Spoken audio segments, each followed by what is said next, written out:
আজকে কিতা কুকিং করলাম আমি এক রুম থাকি আরেক রুমও আইছি মানে দোতলা থাকি তিনতলা আইছি আজকে তো ভাত রানলাম আর ইনো রাঁধছি সবজি জাস্ট আলু সিদ্ধ হওয়ার বাদে দিলাম ব্রকলি কলিফ্লাওয়ার তা ফ্রোজেন আর কি শর্টকাট কিতা হরবা ইনো বেশি লং কাট কুকিং করা যায় না তো ব্রকলি আর ইয়োরে বেশি সিদ্ধ হওয়ার না জাস্ট ওর বাদে হওয়ার পরে আর কি আমি এটা দিয়ে দিয়েছি মানে ব্রকলি আর কলিফ্লাওয়ারটা দিয়েছি জাস্ট একটু গরম হওয়ার জন্য জাস্ট মানে যতটা কাঁচা খাওয়া মানে সবজি যতটা কম সিদ্ধ খাওয়া যায় ততই ভালো।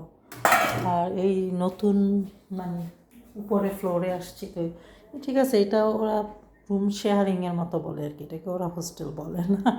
তো এইখানে ইয়ে আছে ওয়াশিং মেশিন আছে টিস্যু সরি ড্রায়ার আছে আর ফ্রিজ একটা আছে আর প্রত্যেক রুমেই একটা একটা ফ্রিজ আছে কিন্তু দুইটা সিঙ্ক জাস্ট এই এখানে 6 জন মানুষ থাকে এই 6 জন মানুষের জন্য একটা কিচেন আর কি আর 2টা বাথরুম শেয়ারিং এগুলোকে দেখতে বেশ সুন্দর লাগতেছে তাই না এমন আলুগুলোকে মনে হচ্ছে ডিম কারণ আলু কাটার মতো ছুরি আমার কাছে নাই তো শর্টকাটে আমি ইয়ে করে ফেলছি মানে জাস্ট আলুটাকে বেশি সময় সিদ্ধ করে নরম হওয়ার পরে ব্রকলি আর কলিফ্লাওয়ার দিয়ে দিয়েছি যাতে এটা জাস্ট একটু গরম হয় কারণ ঠান্ডার দেশে খাওয়া যায় না আর ঠান্ডাটা আসলে ডাইজেস্টও ভালো করে হয় না। তো এখন আমি এটা ঘুরে দিই তাহলে একটু মানে সিদ্ধ হবে আর কি ব্রকলি কলিফ্লাওয়ারটা একদম শক্ত হলেও আসলে ডাইজেস্টের জন্য সবসময় মানে সালাদ হিসাবে ঠিক আছে কাঁচা কিছু খাওয়া যায় আমি দেখেছি ইয়েতে মানে অন্যান্য ভিডিওতে আমি দেখেছি যারা খুব বেশি খাবার নিয়ে ভিডিও বানায় তো কোনো কোনো দেশে আছে মানুষ ওই যে যেটাই রান্না করে সেটা কি সবজিগুলো যেগুলো সম্ভব কাঁচা খাওয়া যায় মানে ইসি হিসাবে খেয়ে ফেলে সালাদ হিসাবে খেয়ে ফেলে আর কি। তা আসলে বেশিরভাগ যেমন ব্রকলি কলিফ্লাওয়ার এগুলো তো কাঁচাই খাওয়া যায় তো যতটা সম্ভব খেলে ভালো আর কি রান্নার সাথে কাঁচাগুলোও খেলেন।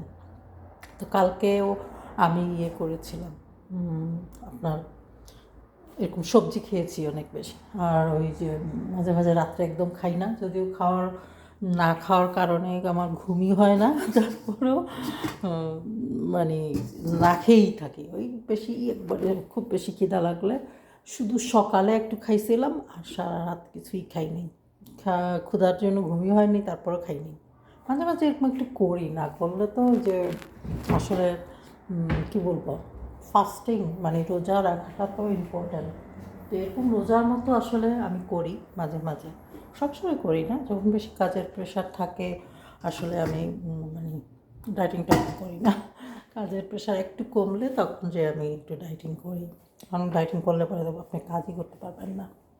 সাধারণত আমি দিনই খাই রাত্রে অনেক সময় খাই না ফাস্টিংটা আমার রাত্রে হয় দিনে না।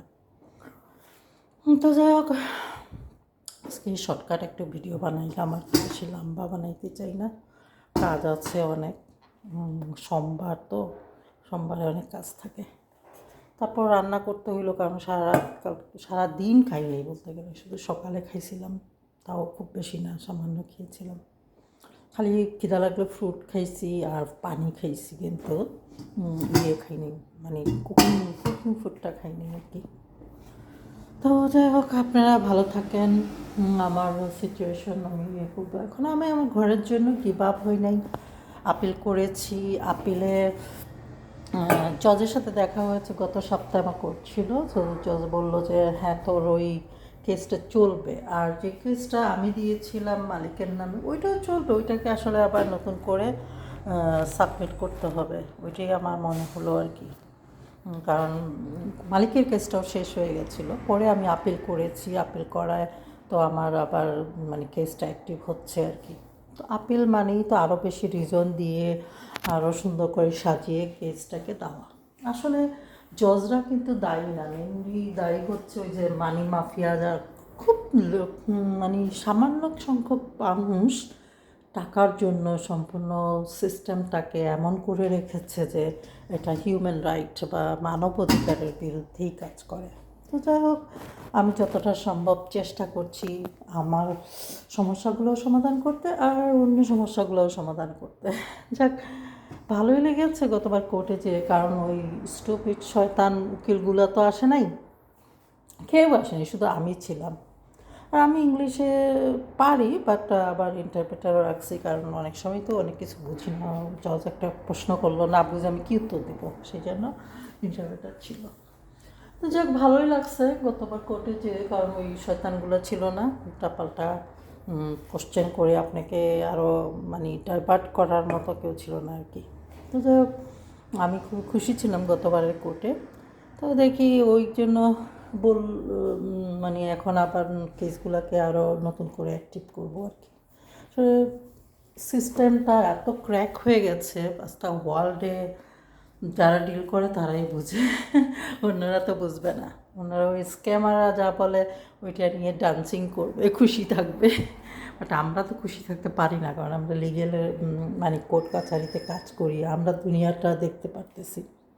তাছাড়া British business degree, British business training, এখন আমার ল ট্রেনিং মাইসেলফ আমি যেরকম নিচ্ছি, সব কিছু মিলে আমরা অনেক কিছু দেখতে পারি যা সাধারণ মানুষরা কখনোই দেখতে পারবে না। ওদেরকে যতই বলি ওরা বুঝবে না।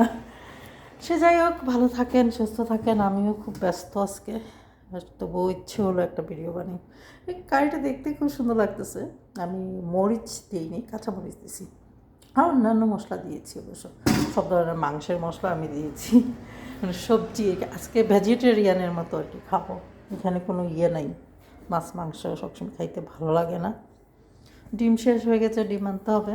ডিম মাঝে মাঝে অবশ্য এরকম রান্না করলে সুন্দর লাগে আলুর সাথে, খেতেও মজা লাগে ডিমটা সিদ্ধ করে যদি রান্না করা হয়।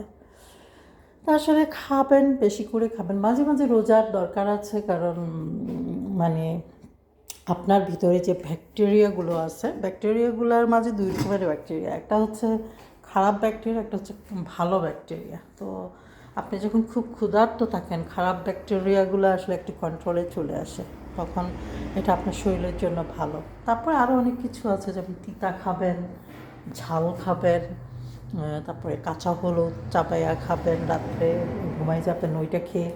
ওইগুলোতে শরীরের অনেক কিছু মানে ডেভেলপ হয় ইনসাইডের আর কি, ঘরে মানে শরীরের ভিতরে যে ইয়েগুলো থাকে, ব্যাকটেরিয়াগুলো থাকে, খারাপ ব্যাকটেরিয়াগুলো কন্ট্রোলে চলে আসে। যত মিষ্টি খাবেন ওই ভালো ব্যাকটেরিয়া, খারাপ ব্যাকটেরিয়াগুলো জেগে উঠবে, আর তিতা খেলে খারাপ ব্যাকটেরিয়াগুলো ডাউনে যাবে, তখন আপনার শরীরের জন্য এটা ভালো হবে। ভালো ব্যাকটেরিয়া যখন বেশি থাকবে আর খারাপগুলো কম থাকবে, তখন আপনি ভালো থাকবেন।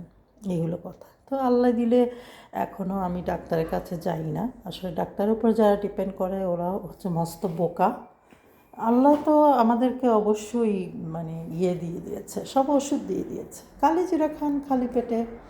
তারপরে অবশ্যই খাবার রেডি রাখবেন, ওষুধ খাওয়ার আগে, ওষুধ খাওয়ার পরে খাবার যেন রেডি থাকে আগে, কারণ অনেক সময় বেশি তিতা খেলে যাদের শারীরিক সমস্যা আছে ক্ষতি হতে পারে, বা হলুদ খেলেও খুব সমস্যা হতে পারে। এই জন্য ওষুধ হলো খাবারের আগে বা পরে, কিন্তু একটা বড় গ্যাপ দিবেন না, খাবার রেডি না রেখে অনেক কোনো ন্যাচারাল ওষুধও আপনি খাবেন না। সে যাই হোক, আমি মাঝে মাঝে ভেজিটেরিয়ান হতে চেষ্টা করি, তখন একটু দেখি গ্যাস্ট্রিকের প্রবলেম করে সামটাইমস। তো আসলে সবসময় এই হোস্টেল তো আর সম্ভবই না, ও একটা ক্যাটেলও আছে।